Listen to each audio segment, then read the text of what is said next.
Hello students, कैसे हो students. अपन ने जो ऑर्गेनिक केमिस्ट्री का जो पोर्शन चालू किया है उस पोर्शन के अंदर अपन ने जो जनरल टर्म्स थी क्लासिफिकेशन की और कुछ alkyl groups, allylic groups, benzylic group और विनाइलिक ग्रुप, इन ग्रुप्स के बारे में अपन ने डिस्कस कर लिया था। अनब्रांच कार्बन चेन क्या होती है, ब्रांच कार्बन चेन क्या होती है, उसके बारे में डिस्कस कर लिया था।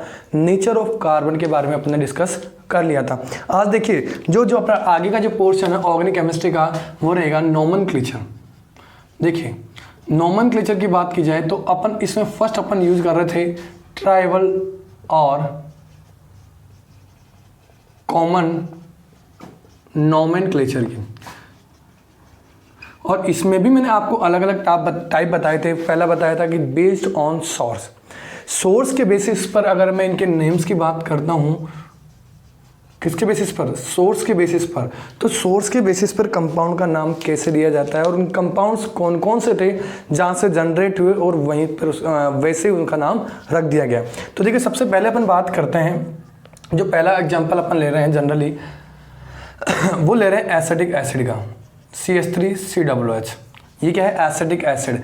अब जो सोर्स है इसका, वो सोर्स क्या है, एसीटम। एसीटम से ऑब्टेन होता है और इसी के बेसिस पर इसका नाम पहले रख दिया गया, एसिटिक एसिड रख दिया गया। ठीक है भाई। दूसरे अगर मैं बात करता हूँ ऑक्जेलिक एसिड की, COOH। ठीक है, तो ये कहाँ से मिल रहा है, फ्रॉम ऑक्जेलस, और उसी के नाम पे पड़ गया, ये क्या कह रहा है, ऑक्जेलिक एसिड। थर्ड अगर अपन बात करें सिट्रिक एसिड की, और सिट्रिक एसिड के बारे में तो अच्छी तरह जानते हो, जो खट्टी चीज़ें होती हैं उनके अंदर ये प्रेजेंट होता है, ये है सिट्रिक एसिड। तो ये साइट्रस से मिला, फ्रॉम साइट्रस, यानी जो खट्टे प्लांट जो फ्रूट्स होते हैं उनमें मिल रहा है। तो ये साइट्रस से क्या पड़ गया इसका नाम, सिट्रिक एसिड। अगर मैं और भी कंपाउंड्स की बात करता हूँ, for example CH3OH, generally methyl alcohol कहते हैं इसको, लेकिन अगर मैं इसके ऑप्टेन की बात करूं तो ये कह रहा है फ्रॉम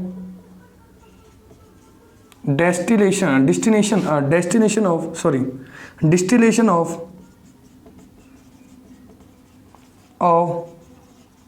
वुड्स। क्या हो रहा है कि वुड्स के डिस्टिलेशन से इसको क्या किया जा रहा है, ऑप्टेन किया जा रहा है, इसलिए नाम पड़ गया इसका वुड स्पिरिट। ठीक है भाई। और ले सकते हैं अपन मैलिक एसिड, ले लीजिए,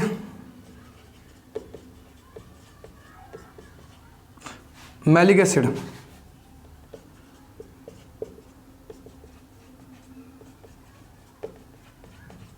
ठीक है, ये क्या अपने क्या है, मैलिक एसिड, और कहां से मिल रहा है, फ्रॉम मैलम। मैलम किस में मिलता है, एप्पल में। ठीक है, तो इसी के नाम पे कैसे पड़ गया इसका नाम, मैलिक एसिड पड़ गया। ये लीजिए, एक और ले लेते हैं लैक्टिक एसिड।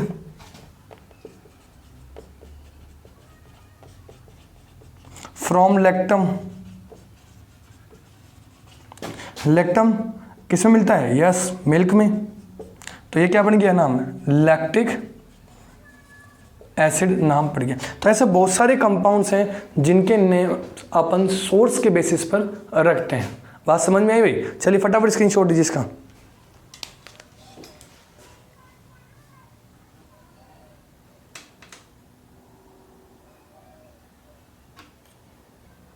कुछ और कंपाउंड्स हैं, फॉर एग्जांपल अगर बात करें फॉर्मिक एसिड की, फॉर्मिक एसिड की, तो ये फॉर्मिक एसिड है, फॉर्मिका रेड आंट्स, फॉर्मिका से मिला, यानी क्या नाम, कौन सी फॉर्मिका कहाँ मिलता है भाई, रेड आंट्स, लाल चींटियां होती हैं, उन चींटियों क्या किया जाता है यहाँ पर, डिस्टिलेशन। तो रेड आंट से क्या मिला, फॉर्मिका, और फॉर्मिका से नाम पड़ गया क्या, फॉर्मिक एसिड। एक और है यूरिया। ध्यान रखना इसके लिए एक सबसे इंपॉर्टेंट बात, यूरिया फर्स्ट ऑर्गेनिक कंपाउंड था जिसको लेबोरेटरी में सिंथेसाइज किया था। क्या था, first organic compound which is synthesised in lab. और जो सिंथेसाइज करने वाला जो साइंटिस्ट था वो क्या था, वॉलर। ठीक है, ये पॉइंट भी आपको याद रखना है। अच्छा क्वेश्चन है, इंपॉर्टेंट है ये चीज़ भी।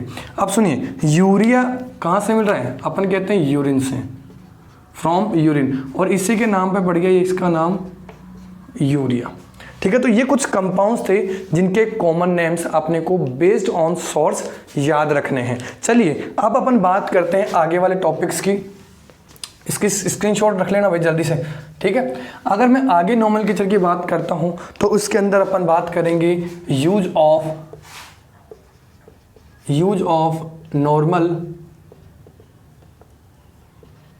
नॉर्मल, सेकेंड आता है use of iso, third upon use करेंगे यूज ऑफ नियो, फोर्थ अपन बात करेंगे use of secondary and tertiary. ठीक है भाई, देखते हैं आज अपन ये दोनों कवर करते हैं भाई। यूज ऑफ एन और यूज ऑफ आइसो आज ही अपन कवर कर लेते हैं। चलिए बात करते हैं सबसे पहले यूज ऑफ नॉर्मल की। तो सबसे important point, it is used for unbranched carbon chain. किसके लिए यूज किया जा रहा है भाई, अनब्रांच कार्बन चेन के लिए ये यूज किया जाएगा। ठीक है, समझिएगा, number of carbons from where n is use, किस कार्बन से एन का यूज किया जाएगा ये अपने को समझना है। यहां ध्यान रखना, जो एन का यूज किया जा रहा है, अब मैं दो पार्ट में डिवाइड कर रहा हूं भाई इसको, किस कार्बन से एन का यूज किया जा रहा है ये समझना है। तो अगर मैं बात करूं फॉर एल्केन सीरीज, इस एन का यूज किया जाएगा नंबर ऑफ कार्बन 4 से। ठीक है, और यहां अगर एल्काइल की बात करूं, अब एल्काइल का मतलब समझ गया कि किसी एल्केन में से एक हाइड्रोजन हटा है तब वो क्या बना है, एल्काइल बना है। तो अब ये कह रहा है कि एल्काइल के लिए एन का यूज नंबर ऑफ कार्बन 3 से स्टार्ट होगा या यूज होगा। अब देखिए ये ऐसा क्यों कि मैंने मीथेन की बात की तब एन नहीं लग रहा, ईथेन की बात की तब एन नहीं लग रहा, और ईथेन की बात की तब एन नहीं लग रहा, और अगर मैं प्रोपेन की बात करता हूं तब भी एन नहीं लग रहा। तो इसका कारण क्या है, इसका कारण है आइसोमर्स। इन तीनों के कोई सी भी स्ट्रक्चरल आइसोमर्स पॉसिबल नहीं होते हैं, इसीलिए इनके लिए अपन एन का यूज नहीं करते हैं। ठीक है, इवन आइसो भी नहीं कर सकते, नियो भी नहीं कर सकते। चलिए तो अब बात करते हैं एल्केन, जहां एन से C=4 से एन का यूज किया जा रहा है। तो C=4 की बात करें तो C4H10, यानी ये अनब्रांच होना चाहिए, सीधा या सीधी कार्बन चेन होनी चाहिए। देखिए कितने कार्बन इसमें, 4 कार्बन, यानी एल के क्या हो गया, ब्यूट, सारे सिंगल बॉन्डेड, इसलिए क्या लग जाएगा, एन। अब देखिए कॉमन नेम पढ़ रहे हैं तो इसके आगे क्या लगा दूंगा मैं, एन लगा दूंगा, तो ये क्या बन जाएगा, एन ब्यूटेन। ऐसे अगर मैं 5 कार्बन की बात करता हूं, CH3 CH2 एंड CH3, तो नंबर ऑफ कार्बन कितने हो गए, 5, सारे सिंगल बॉन्डेड इसलिए एन। पेंटेन हो गया, इसके आगे क्या लगा दूंगा मैं, एन, तो ये क्या बन जाएगा, एन पेंटेन। अगर मैं 6 कार्बन की बात करता हूं तो 6 कार्बन के लिए क्या बन जाएगा भाई, एन हेक्सेन। ये क्या हो गया, 6 कार्बन, इसलिए सिंगल बॉन्डेड, सारे क्या हो जाएंगे, 6 कार्बन सिंगल बॉन्डेड क्या हो गया, हेक्सेन, और इसके आगे क्या लगा दूंगा मैं, एन। और इसी तरह से आप आगे के जो कंपाउंड्स हैं, n heptane, n nonane, decane, octane, ये सारे के सारे आप कवर कर सकते हैं। तो ये बात समझ में आई कि कहाँ से अपन एन का यूज करेंगे एल्केन के लिए, कब, जब अनब्रांच कार्बन चेन होगी।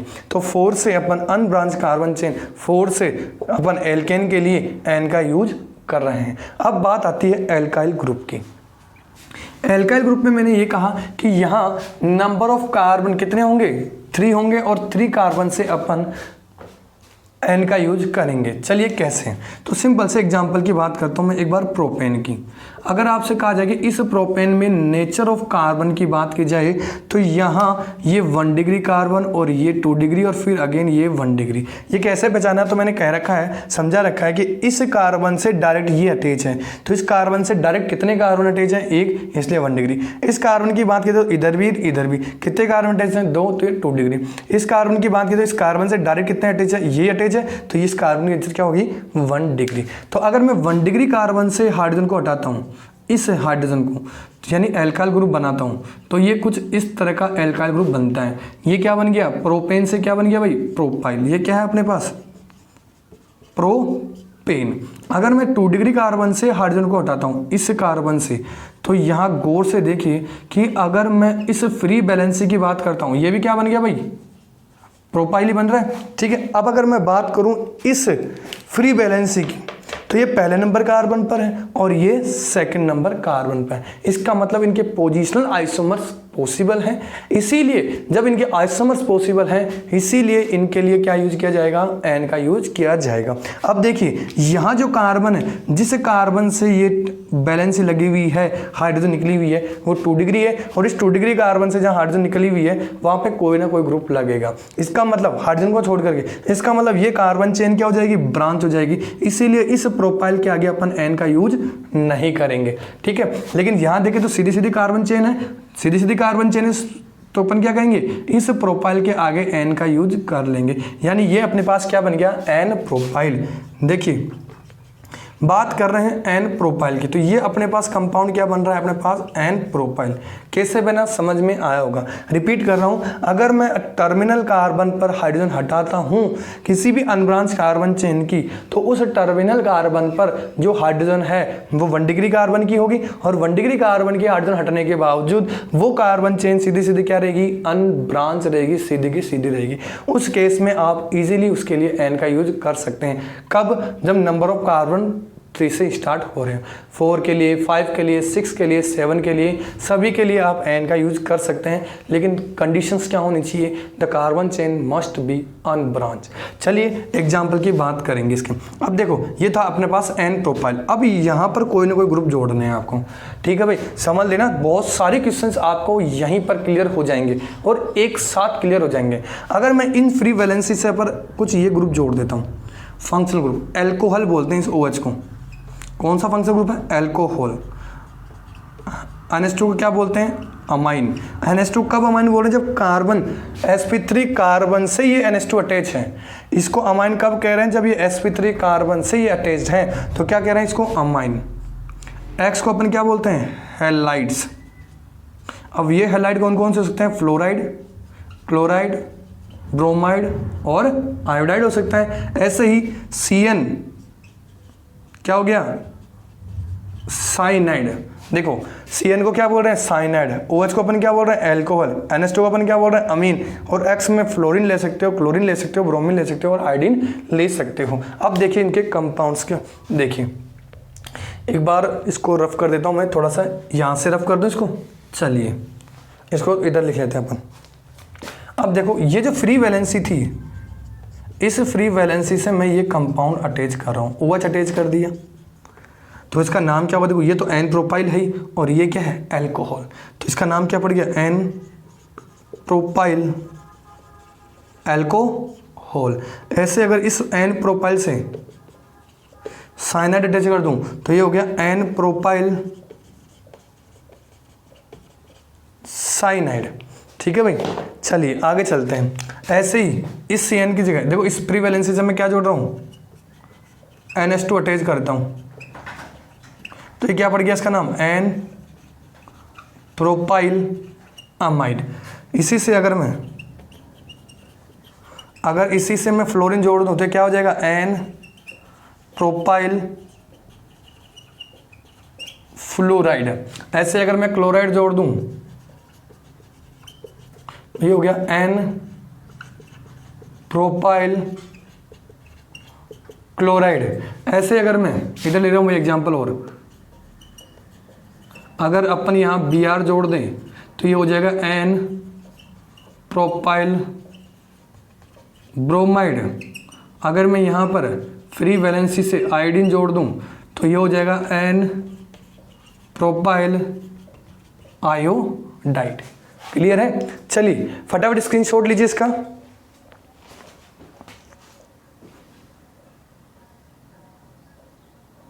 आगे बात करते हैं अपन 4 कार्बन के लिए। तो 4 कार्बन वाला जो कंपाउंड अपने पास वो क्या रहेगा?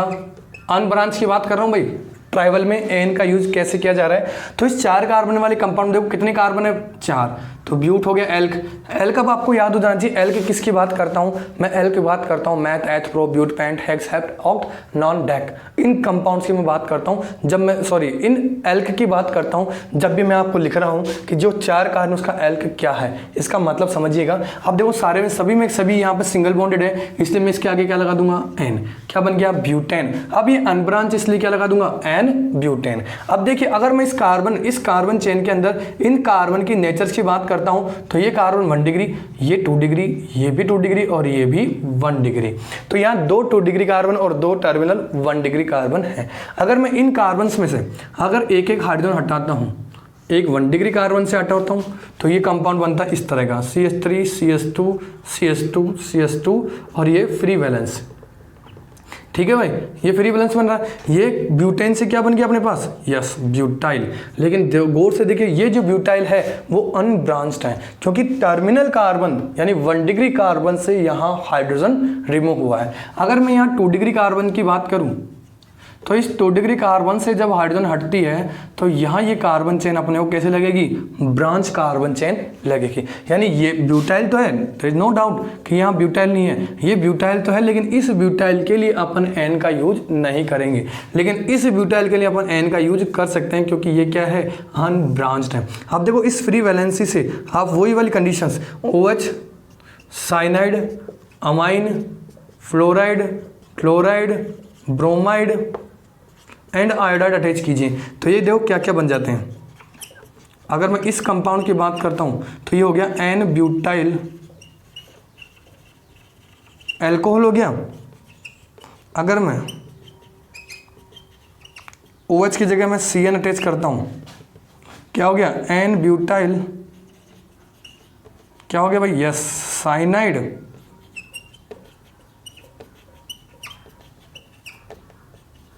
ये क्या बन गया? N butyl bromide. और लीजिए अगर मैं Cl अटैच कर देता हूं तो ये हो गया n butyl chloride. NH2 attach कर सकते हैं अपन, ये क्या बन गया? एन ब्यूटाइल अमाइन या अमीन। समझ में आई बात?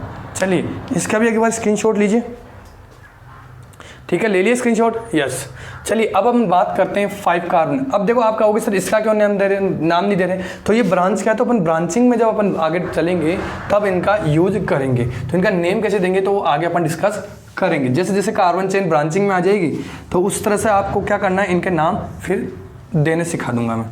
ठीक है, अब अपन बात करते हैं 5 कार्बन के लिए। तो 5 कार्बन के लिए सबसे इंपॉर्टेंट चीज़ देखो, यहाँ पर ये जो 5 कार्बन है, मैं 5 कार्बन के एल्काइल की बात कर रहा हूँ सीधा सीधा। अगर मैं इसकी बात करूँ तो ये तो है अपने पास एनकेन और एल्केन। ये क्या हो गया? 5 कार्बन इसलिए एन पेंटेन बन गया। ठीक है, 5 कार्बन के अनब्रांच कार्बन चेन के लिए अपन एन का यूज कर रहे हैं। लेकिन अगर मैं इन टर्मिनल कार्बन की बात करूँ, 1 डिग्री कार्बन की बात करूँ, तो जैसे ही मैंने यहाँ से हाइड्रोजन हटाई तो ये जो कंपाउंड है ये बनेगा 5 कार्बन का। यानी क्या बोल सकता हूँ उसको? यस, एन पेंटाइल कह दूंगा। अब इस एन पेंटाइल से वही OH ग्रुप अटैच कर सकते हो, वही साइनाइड अटैच कर सकते हो, NH2 का अटैच कर सकते हो, क्लोरीन ब्रोमीन और आयोडीन फ्लोरीन भी कर सकते हो। लेकिन ध्यान रखना इसी एन पेंटाइल का एक कॉमन नेम हो रहा है, इसी को आप एन एमाइल भी कह सकते हो। क्लियर है? क्या कह सकते हैं? एन एमाइल भी कह सकते हैं। तो देखिए एग्जाम्पल की बात करें इसमें, अगर मैं OH अटैच करता हूं 5 कार्बन भाई, ठीक है, तो ये हो गया एन पेंटाइल एल्कोहल या अपन कह दें एन एमाइल एल्कोहल। अगर इसी फ्री वैलेंसी में अगर मैंने Cl जोड़ा होता तो ये हो जाता एन पेंटाइल क्लोराइड या एन एमाइल क्लोराइड। अगर यहाँ पर NH2 जोड़ा होता तो ये हो जाता एन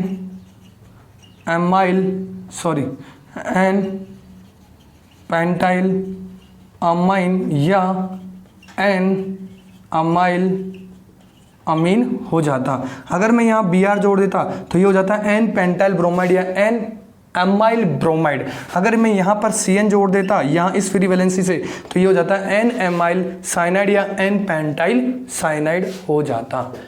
आएगा समझ में? तो स्टूडेंट्स आज अपन ने सोर्स बेस्ड ऑन सोर्स की बात कर ली और यूज ऑफ नॉर्मल या एन का कैसे यूज किया जाता है ये अपन ने डिस्कस कर लिया है। आज के लिए इतना ही होगा स्टूडेंट्स, और आगे वाले जो वीडियो लेक्चर होगा उसमें अपन आइसो और नियो को कवर करेंगे, कंप्लीट आइसो एंड नियो को कवर। तो स्टूडेंट्स आई होप आपको ये कंप्लीट वीडियो लेक्चर समझ में आ गया होगा। स्टूडेंट्स जो बच्चे इसको रेगुलर देख रहे हैं, मैं कह रहा हूँ गारंटी के साथ में उन सभी बच्चों की ऑर्गेनिक केमिस्ट्री स्ट्रांग हो जाएगी। कन्फर्म है कि वो उनकी ऑर्गेनिक केमिस्ट्री कन्फर्म है बहुत बेटर तरीके से हो जाएगी। बस कंटिन्यू आपको ये वीडियो लेक्चर्स वॉच करते रहना है। और जिन बच्चों ने अगर सब्सक्राइब नहीं किया है वो सब्सक्राइब कर लें, ताकि जो नए वीडियो मैं अपलोड करूँ, नए वीडियो जब अपलोड करूँ तो उनकी नोटिफिकेशन आपको मिलती रहे। ठीक है स्टूडेंट्स, तो कंप्लीट वॉच कीजिएगा और शेयर भी कीजिएगा और भी बच्चों की हेल्प हो सके। Okay students, thank you, have nice day.